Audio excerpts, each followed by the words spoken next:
Abraham juga melakukannya di usia 75 tahun. Saya pikir bukan kurang dari 100 tahun ya sebenarnya. Setelah 100 tahun maksud saya. Tapi ini janji. Kalau memang kita yakini bahwa Allah kita adalah Allah yang suka berjanji akan memelihara, memberi makan, minum, pakaian, segala macam. Berjanjilah sudah, ketika memang engkau sudah mendapatkannya, engkau harus memberikan bagian yang disebutkan ini. Haleluya. Setuju? Saya nggak dengar suara saudara, tapi Tuhan dengar. Kadang-kadang kita pengen Tuhan tok yang janji, kita ya janji-janji tinggal janjilah gitu. Nggak bisa. Dari sini kita tahu ada hak dan kewajiban seorang anak Tuhan, karena Tuhan sendiri pun melakukan sesuatu dengan mengucapkan hak-haknya dan kewajibannya. Apa haknya? Sembahlah Tuhan. Itu hak-hak Tuhan. Dia harus mendapatkan penyembahan dari umat manusia. Sebab hanya manusialah yang memang bisa menyembahnya sebagai makhluk ciptaan yang terhormat. Tapi apa kewajiban Allah? Tanpa harus diingatkan, Allah berkewajiban memelihara. Bahkan ketika umatnya jatuh dalam dosa, ditebusnya. Kalau Allah mengikatkan diri pada hak dan kewajibannya, anak-anak Tuhan juga. Haleluya. Tapi pikirkan itu saudara. Satu, tetap saksikanlah bahwa Tuhan yang saudara kenal adalah satu-satunya Tuhan yang engkau pegang seumur hidupmu. Tidak mau saya tergantikan dengan Tuhan yang lain.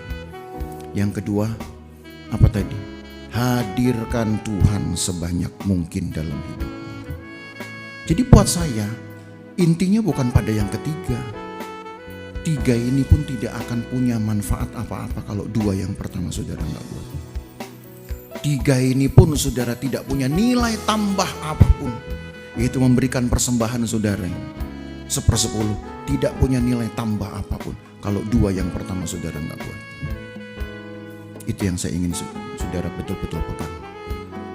Jangan takut Bapak Ibu Saudara.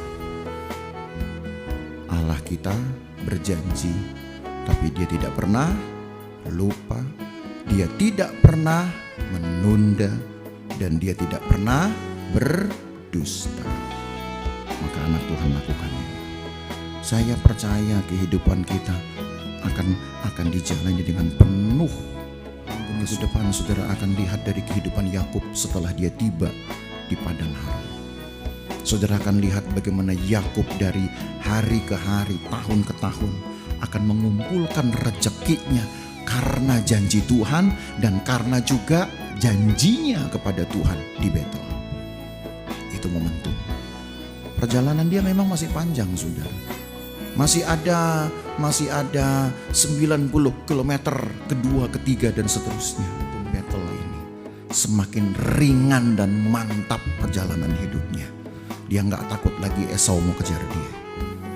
Ya, 90 km pertama ini dalam perjalanannya menentukan kemudian perjalanan hidupnya ke depan. Itu yang saya katakan, kalau saudara berani janji kepada Tuhan, walaupun hidupmu masih panjang, sebutlah itu, karena kita nggak tahu kapan kita akan mati. Kita nggak tahu berapa lama kita menjalani hidup kepengiringan kepada Tuhan. Tapi yang jelas ketika saudara buat janji, perbaharui janji kepada Tuhan, percayalah ke depan hidupmu akan semakin mantap dan ringan untuk dijalani. Haleluya. Tuhan kiranya memberkati kita. Mari kita bangkit berdiri saudara.